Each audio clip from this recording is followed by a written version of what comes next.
First of all, thank you for everybody that's attending today. I want to just appreciate everybody's attendance. I would be remiss not to remind everybody that tomorrow is actually Veterans Day today. My Marine Corps brethren would try to beat me up. I emphasize the word try. If I did not mention happy birthday to them, to the United States Marine Corps' birthday. But today we gather in just reverence to talk about our veterans. We have a great speaker today to bring this to us. It is Brigadier General John M. Epperly. He is the Deputy Commander General for Operations of the 29th Infantry Division, Virginia Army National Guard. He is responsible for the operational planning and execution for the division and its subordinate brigades in support of both combat operations and support to civil authorities, to include the primary interface between the division and the National Capital Region in support of civil activities.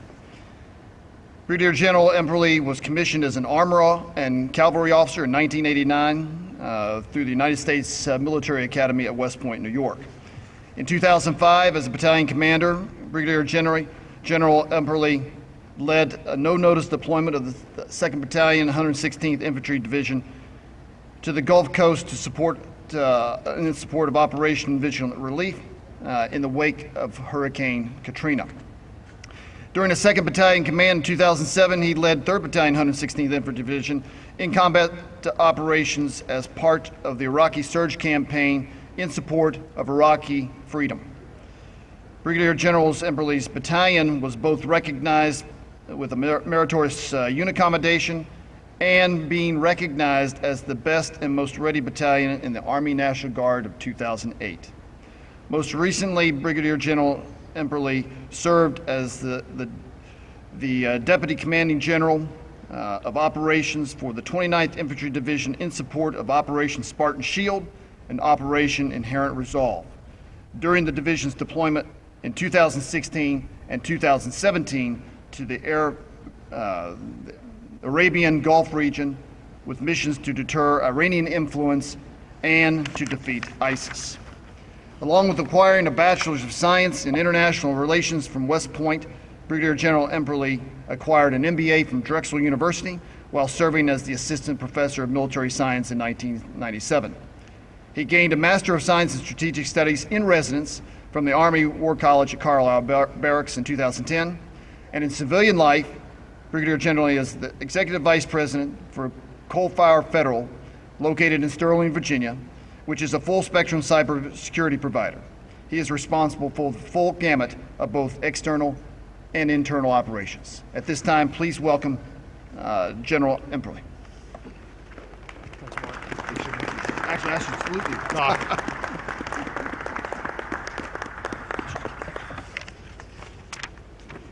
Thank you for that nice welcome. It always sounds better when somebody else reads that.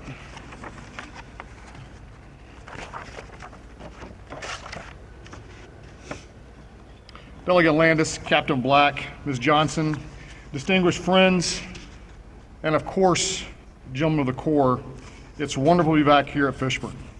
As a former commander of the Stonewall Brigade, coming back to the Valley always feels like a homecoming. Indeed, both times I've joined the Corps for an engagement, it has been on the heels of my return from an overseas deployment. Having recently left the sands of the Middle East, I can't tell you how good this crisp Virginia air tastes. Don't ever take that or the green grass of home for granted. It's also great to be back here with Colonel Hunt. I was one of his rifle company commanders many years ago, and Colonel Hunt prepared many soldiers for the battlefields of the 21st century. You are lucky to have him here at Fishburne, and I owe him a debt I can never repay. So, Veterans Day. 99 years have now passed since the end of the war to end all wars. My division, the 29th Infantry Division, as with most of the U.S. Army's divisions, was born 100 years ago this year on July 18th, 1917, as America prepared to enter the Great War. It is fitting on Veterans Day that we take time to reflect on the past and remember where our veterans have fought and died. Given this centennial year for my division, I've often thought about those initial campaigns fought by the newly minted Blue and Gray Division that drew its soldiers from this very valley and the mountains that border it. After these soldiers departed Virginia, they would fight in two pivotal campaigns on the Western Front in France, Alsace and Meuse-Argonne, where the division would suffer nearly 6,000 soldiers killed and wounded in just 21 days of combat. 100 years later, the 20th Division and America's newest generation of veterans are still defending the Republic on distant shores. In a few moments, the adjutant will honor the past by reading the roll of Fishburne's fallen warriors since the school's inception in 1879. And therefore, I'll focus the remainder of my remarks on the present and future. Our veterans represent one of America's most precious resources. They always have, but even more so today. In fact, I would submit to you that we are living in some of the most dangerous times our nation has seen since the early 20th century. The world order we enjoy today was created in the post-World War II period 72 years ago. Our international system today is characterized by a rules-based order with largely free trade, stable financial markets, open access to the global commons, and an aspiration for a liberal view of human rights. That international system is under assault from multiple quarters. Increasingly violent regional conflicts, the proliferation of nuclear weapons and the means to deliver them, the reemergence of great power competition and ballooning debt with the attendant financial instability all result in a more volatile and uncertain world. America and her allies are beset with challenges from within and without. The odds of a major war are increasing, not decreasing, as new challenges come to the world stage, intent on subverting the current world order for their own gain. A major war will not be like the ones we have fought in the recent past. It will be fought not only on battlefields at sea and in the air, it will be fought in cyberspace, in our cities and population centers, and in space. It will be fought by new weapons in multiple domains, including directed energy weapons, unmanned systems, hypersonic delivery vehicles, all enabled by artificial intelligence and secure quantum communications. The future is right now, and it demands highly intelligent, physically fit, and morally sound warriors. As daunting as it might sound, there's good reason to be confident about America's future. America still has places like Fishburne Military School to grow those future leaders and warriors for the Commonwealth and nation. For those of you who decide to serve and become veterans, you will enter an American military far different than the one I entered in 1989, shortly after the Berlin Wall came down.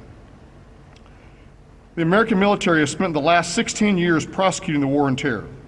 We are currently transforming yet again to the challenges of peer and near-peer competitors. Our military is growing again with investments in aircraft, ships, and ground combat vehicles, all outfitted with the latest technology and long-range munitions. Regardless of where or how you may serve, you will experience this transformation. However, the most important investment we are making is in our people, our veterans of the future. I'm reminded of a quote by one of my favorite authors who happens to be a Naval Academy graduate. Robert Heinlein famously wrote, "There are no dangerous weapons, there are only dangerous men." Through all the travail of technological change the 21st century has given us, this point can never be forgotten.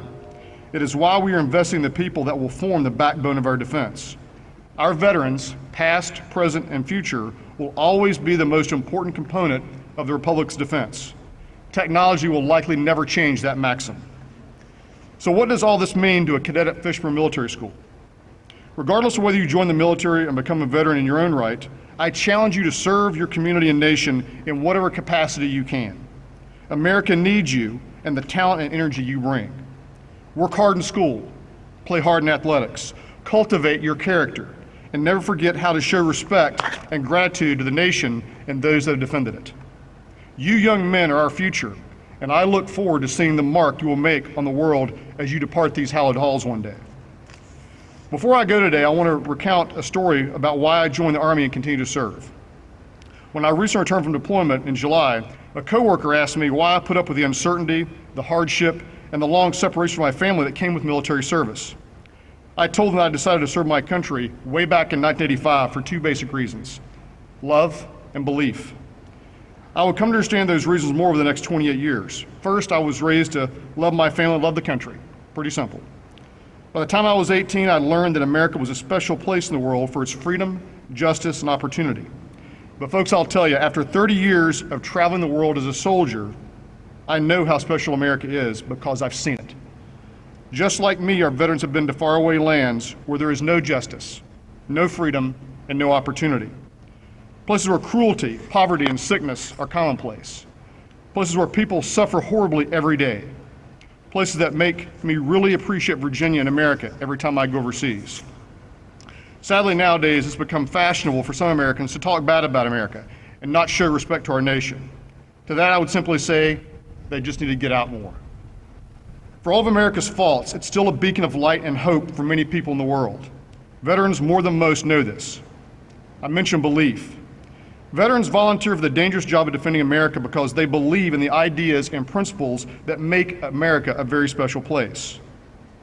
Let me tell you a very quick story to close about a friend of mine who came to America as a boy in 1980, 37 years ago. My friend was a young Vietnamese boy living in Saigon after the Vietnam War. To escape the indoctrination of the Hanoi government in North Vietnam, he and his brothers hid and lived in the jungle for almost 3 years. Later, they escaped Vietnam in a rickety boat where they almost drowned at sea before arriving in a refugee camp in Indonesia. They stayed in that camp for about a year before being adopted by a family from Roanoke, Virginia.